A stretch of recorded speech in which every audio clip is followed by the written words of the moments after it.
Fala pessoal, tudo bem? Leandro Fukuzawa aqui, fisioterapeuta, para falar um pouquinho do Fisiortopedia Responde, nosso quadro onde a gente responde as dúvidas dos nossos alunos lá da plataforma e da comunidade do Fisiortopedia, um lugar onde tem diversas discussões aí super bacana, tá? Então hoje eu vou trazer uma pergunta super legal sobre prescrição de exercício, que com certeza é o tema que mais aparece aqui, que vocês devem ver. Para não ficar muito repetitivo, mas eu acho que sempre tem detalhes clínicos aí muito importantes. E antes de qualquer coisa, não esquece aí de curtir o vídeo, ligar o sininho para toda vez que tiver vídeo novo você receber essas notificações e conseguir ajudar a gente a chegar esse vídeo para o máximo de fisioterapeutas possíveis e a gente trabalhar aí com mais evidência científica. Então vamos ao que interessa, a nossa pergunta do nosso aluno aqui. Qual que seria a frequência ideal que deveríamos orientar o paciente a realizar os exercícios domiciliares no caso dos 3 níveis de irritabilidade tecidual, considerando o tempo para a síntese de matriz extracelular? Então aqui uma pergunta aí muito comum de dificuldade do fisioterapeuta.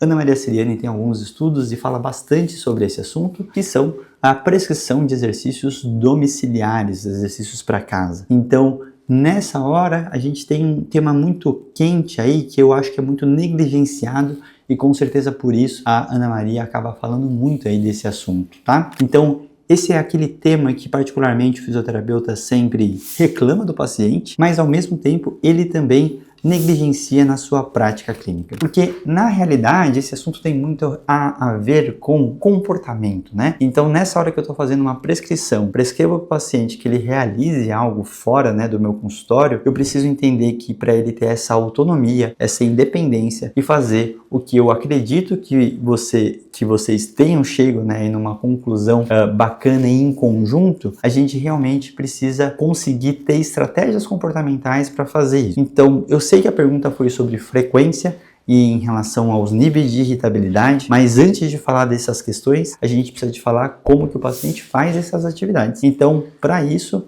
obviamente, a gente precisa entender qual que é essa irritabilidade do paciente, ou seja, as tarefas que ele está falando, que está irritado, sim ou não, são facilmente reprodutíveis? Ele consegue realmente estar presente nessas atividades do dia a dia dele, né, as atividades do cotidiano, diárias? É bem claro isso. Então, antes de qualquer coisa, para eu entender sobre nível de irritabilidade, eu preciso ter clareza sobre as atividades que estão e como que esse gatilho está acontecendo. Por que eu falo isso? É muito comum que o paciente chegue e fale para você que ele tem dor ao subir e descer escadas. Aí você chega lá e então fala assim, vamos subir e descer escadas. E aí você começa a fazer várias atividades com ele para tentar entender essa dor dele. E no final, não é toda hora que tem essa dor, né? Ou seja, tem algumas situações e momentos que aquela dor aparece quando ele está subindo e descendo escada. Então não quer dizer que a atividade não esteja provocando, mas quer dizer que talvez esse nível de irritabilidade esteja um pouco mais baixo do que o relato que o paciente ou a forma que ele trouxe para você. E o teu papel não é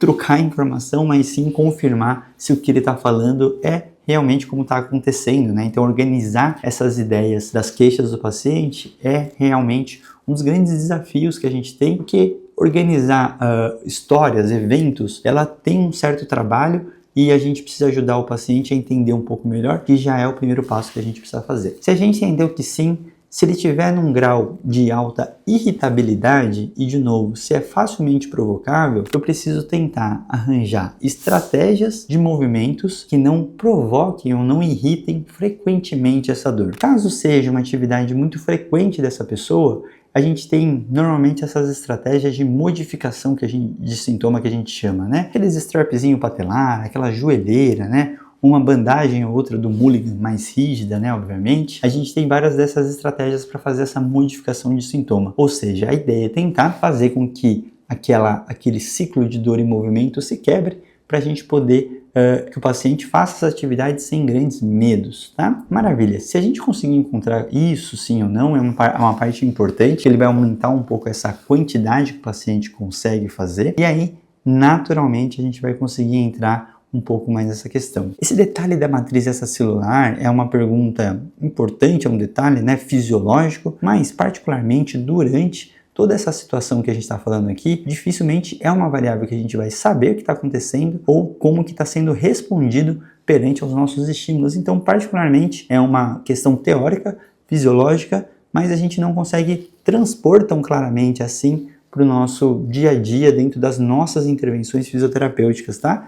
Isso é uma questão muito mais biológica, celular, então a gente talvez não tenha que se apegar tanto a essa informação, certo? Então, naturalmente, se a gente está falando desse nível de irritabilidade um pouco mais alto novamente, vamos voltar a isso, eu preciso fazer que ele tenha talvez uma repetição um pouquinho menor, talvez às vezes fazer uma série maior, né? Uma quantidade de séries maior ou intervalos maiores, mas com que ele tenha uma frequência de utilizar aquela região, movimentar aquela região, de novo, para não fortalecer a questão do ciclo de dor e movimento. Então isso é muito importante para a gente conseguir fazer isso. Nessa hora a gente vai deixar de lado, como você já conhece meu vídeo de prescrição de exercícios 3 de 10, né? Que é não uma falácia, mas assim, a gente pode usar em menos situações do que a gente imagina, e aí nessas horas a gente pode encontrar com o paciente qual que é a frequência que ele consegue fazer, qual que é os movimentos que ele consegue fazer, porque como eu falei anteriormente, o mais importante é que ele faça. Como a gente não tem um foco agora de ganho de força, de ganho de trofismo,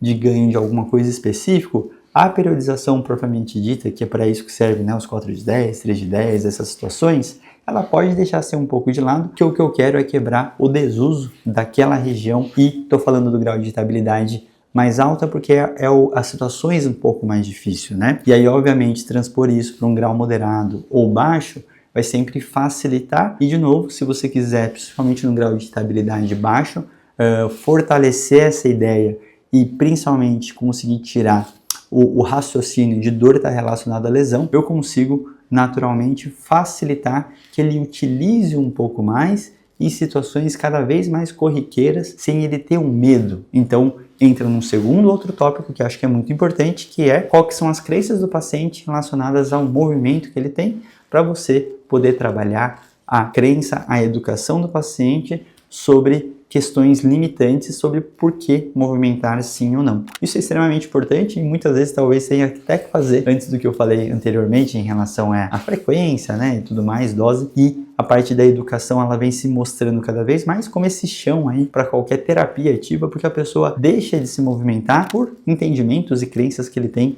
relacionado a isso. Então, pensando nisso tudo, né, eu acho que as grandes questões deixar de lado um pouco a periodização, porque nessa hora provavelmente o seu foco não vai ser um ganho específico de força, de trofismo ou qualquer outro desfecho mais duro como esse, e talvez a gente precise focar um pouco mais em todo o nosso entendimento sobre dor e movimento para quebrar um pouco esse ciclo e pensar em estratégias comportamentais que o paciente vá aderir a longo prazo e sustentar as atividades que você quer. Caso o paciente chegue na segunda, terceira, quarta sessão aí, o teu foco na real não é talvez já progredir, é entender se ele conseguiu fazer, como ele se sentiu durante o feitio dessas atividades, desses movimentos, e principalmente trabalhar dentro das barreiras e facilitadores. É outro lugar que eu preciso sempre estar conversando com o meu paciente e onde eu sempre exemplifico nas minhas aulas que aqueles 5 minutos iniciais do feedback do paciente podem se tornar a sessão inteira dependendo do que ele apresenta de dificuldades e crenças que ainda estão limitantes. Então não acha que você vai conseguir fazer e achar essa dose ideal e educar o paciente numa única sessão. Eu preciso trabalhar continuamente e para eu mostrar que isso é importante, eu preciso dar essa ênfase dentro do meu tratamento. Se você fizer essa prescrição domiciliar, ignorar a sua própria prescrição, já ir para exercícios que você faria no consultório, é o lugar onde você perde essa janela de mostrar a relevância e trabalhar as dificuldades que o paciente teve de realizar essas atividades, tá? Então, esse assunto ele tem grandes complexidades. Como eu falei para você, a grande base dele é comportamento, educação e, por último, achar essa dose de frequência e tudo junto, meio misturado aí em todos os casos. Então, isso é um papel muito difícil aí que a gente tem, que a gente precisa melhorar nossas estratégias educacionais comportamentais para fazer o paciente aderir às nossas recomendações. Bom, espero não ter ficado confuso aí esse assunto de novo, como eu falei, ele é muito extenso, muito longo e a gente precisa aprofundar ainda mais, mas se ficou qualquer dúvida, só deixar aqui para mim, para eu poder continuar te ajudando aí em outras situações. Um grande abraço, valeu!